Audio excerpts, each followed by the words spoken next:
Orebro শহরের স্কুলে বন্দুকধারীর হামলায় সুইডেনে নেমে এসেছে শোকের ছায়া। মঙ্গলবার দেশের ইতিহাসে সবচেয়ে ভয়াবহ স্কুল হামলা হয়েছে বলে জানান প্রধানমন্ত্রী উলফ ক্রিস্টারসন। এতে প্রাণ হারান 10 জন সুইডিশ নাগরিক, যার মধ্যে হামলাকারীও আছেন।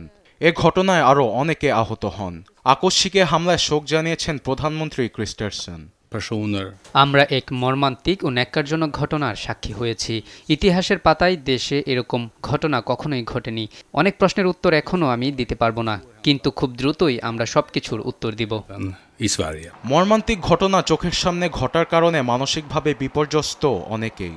প্রত্যক্ষদর্শীদের কানে এখনো বাজছে গানফায়ারের শব্দ। আমার পাশেই একজন দাঁড়ানো ছিল। হঠাৎ তার কাঁধে এসে গুলি লাগে।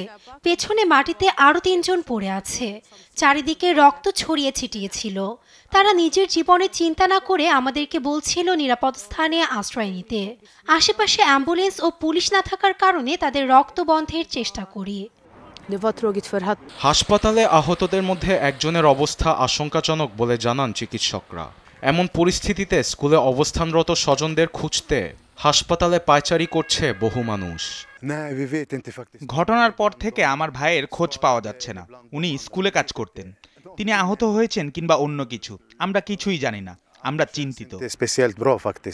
বন্দুকধারী একাই শিক্ষাকেন্দ্রে হামলা চালায়, আর এই হামলার সঙ্গে জঙ্গিবাদের সম্পর্ক আছে বলে আশঙ্কা করছে আইনশৃঙ্খলা বাহিনী। আরবেদ আফসার, নিউজ ডেস্ক, দেশ টিভি।